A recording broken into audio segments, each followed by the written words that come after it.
괜히 연락했다가 무시당하면 어떻게 하지? 그냥 하지 말까?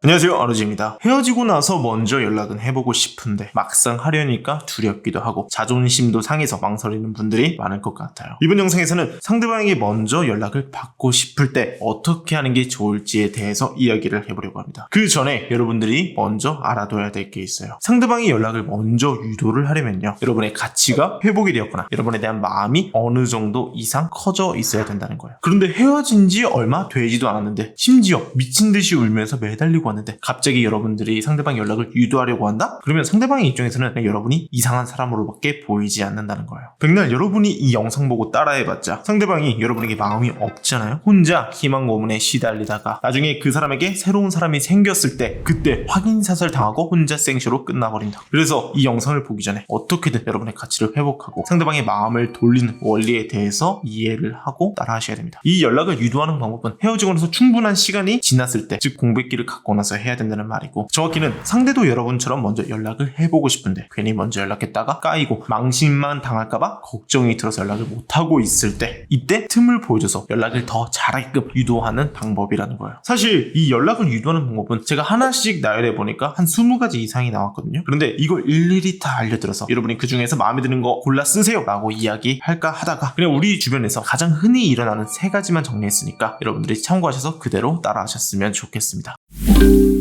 헤어진 연인에게 연락을 유도하는 방법. 첫 번째, 사진 올리기. 혹시 여러분들은 그려본 적 없어요? 헤어졌는데 어느 날 갑자기 상대방이 여러분이 찍어준 사진으로 프사를 올리는 거예요. 이때 여러분은 어떤 생각이 들었어요? 아니 이게 뭐지? 나 연맥이는 거야? 아니면 연락 달라는 신호야? 도대체 뭘까? 이런 생각 한 번씩 들어봤잖아요, 그죠? 그런데 사실 이 친구가 왜 이 프사를 올렸는지는 여러분도 저도 정확히는 알 수가 없어요. 오직 그 사람만 알 수 있겠죠. 그런데 여기서 중요한 것보다 상대방이 이 사진을 올리는 순간 우리들의 마음이 변하기 시작했다는 거예요. 상대방에 대한 생각이 많아지게 되고 최소한 한 번쯤은 상대방을 더 생각하게 된다는 거죠. 이처럼 상대방의 생각이 많아지고 이 생각을 하는 시간이 길어질수록 여러분에 대한 마음의 불씨도 키울 수 있다라는 뜻입니다. 자, 그렇다면 도대체 어떤 사진을 올려야 될까 궁금하실 수 있잖아요. 그런데 이것도 너무 많아가지고 제가 몇 가지만 줄여보았습니다. 상대방이 찍어준 사진, 상대방이 선물해준 옷과 액세서리를 착용하고 찍은 사진, 추억의 장소에서 새롭게 찍은 사진, 그 사람이 너무나 좋아했던 여러분의 사진, 이것들 중에서 여러분들이 얼마든지 응용해서 잘 맞는 걸로 사진을 찍고 올리시면 됩니다. 그런데 여기서 중요한 건 뭐냐면 완전히 대놓고 노골적으로 사진을 올려도 괜찮다는 거예요. 왜? 상대방은 그럴수록 더 여러분을 생각할 수밖에 없게 되거든요. 헤어지고 나서 바로 하면 안 되겠지만 일정 시간 지나고 나서 여러분들이 올리잖아요. 그러면 상대방은 진짜 여러분에 대한 생각을 많이 하게 됩니다. 그런데 간혹 상대방의 자존감이 너무나 낮잖아요. 이때 여러분들이 이렇게 노골적으로 사진을 올리는 순간 상대방이 포기해버리거나 그냥 화가 나서 차단을 해버리는 경우도 있어요. 그렇기 때문에 상대방이 어떤 심리 상태인지 어떤 성향인지 고려하셔서 이 사진을 올리는 부분에 대한 수위를 스스로 조절해 주시면 됩니다.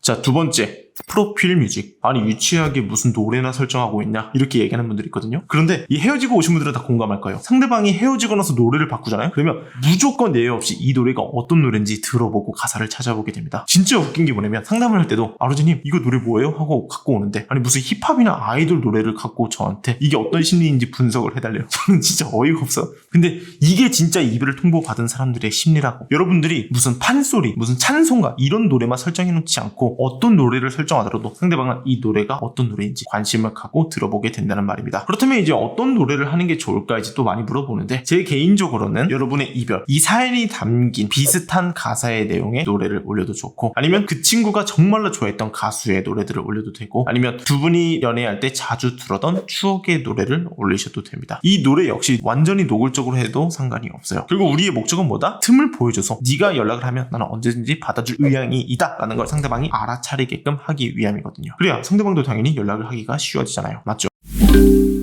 세 번째, 겹지인. 여러분 주변에 겹지인이 많다? 그 사람과 다시 만날 확률이 엄청나게 높아질 수밖에 없어요. 그런데 웃긴 게 뭐냐면 많은 분들이 이 겹지인에 대해서 착각을 합니다. 그냥 여러분 둘이 알고 있는 지인이 겹지인이 아니에요. 제가 딱 정해드릴게요. 겹지인이라는 건 헤어지고 나서 여러분이 따로 연락을 하고 만나는 사람, 심지어 상대방도 여러분과 헤어지고 나서 그 사람과 연락을 하거나 따로 만나는 관계, 이게 충족이 됐을 때 우리는 겹지인이라고 합니다. 괜히 연애할 때 이 사람 통해가지고 잠깐이나마 알고 뭐 SNS 마팔했던 관계? 아니에요. 이걸 겹지인이라고 착각을 해서 따로 연락을 해가지고 잘 지냈는지 내 이야기를 좀 전해줄 수 있는지 이렇게 개별적으로 연락을 해요. 그러면 상대방에게는 엄청난 신뢰가 될 수도 있고요. 그 사람이 귀에 들어가잖아요. 그러면 왜 헤어지고 나서 내 지인한테 연락을 해가지고 불편하게 만드는 건지 오히려 여러분에 대한 신뢰가 낮아질 수도 있어요. 그렇다면 여러분들이 겹지인에 대한 정의를 확실하게 알았다면 그 다음은 뭘 어떻게 해야 되냐? 간단해요. 여러분의 속마음을 이 친구에게 전달만 하면 끝납니다. 어떤 말을 하는 게 좋을까요? 저라면은 이렇게 이야기를 할 것 같아요. 괜히 나 때문에 헤어지고 나서 너만 중간에서 불편하게 만든 것 같아 미안한 마음도 들고, 사실 오랜 시간이 좀 지나고 나다 보니까 우리가 함께 어울렸던 그 시간들도 생각이 많이 나고, 그리고 그때와는 조금 달라진 모습으로 이야기도 한번 나누어 보고 싶다고, 이게 내 진짜 속마음이라고. 하지만 내가 이렇게 연락을 했을 때 걔가 정말 불편해할까봐, 나를 싫어할까봐 차마 내 입 밖으로는 이야기를 못 꺼내겠다고. 네가 나중에 따로 이 친구를 만나는 일이 생긴다면 그때는 나의 이러한 마음을 조금 전달해줬으면 좋겠다고, 늘 미안하고 감사한 마음뿐이라고 라고 이렇게 좀 전해줬으면 좋겠어, 이렇게 이야기를 하는 거예요. 그리고 정말 여러분을 친구로 생각하고 소중하게 생각한다면 어떻게든 둘 사이를 이어지고 싶어하는 게 그 사람의 심리예요. 왜? 이 겹지인 입장에서도 그냥 다 같이 모이고 어울렸을 때가 훨씬 더 좋거든요. 이 친구가 정말 센스가 있다 그러면 어떻게? 견우와 직녀의 오적교가 되어줄 수 있다 이거야. 그래서 다시 여러분과 그 사람이 만날 수 있는 자리를 만들어준다거나, 여러분에 대한 이야기를 좋게 포장해서, 혹은 다시 만나보라고 권유를 하면서 설득을 하면서 두 사람이 화합의 장이 열릴 수 있게 도와줄 수 있다는 겁니다.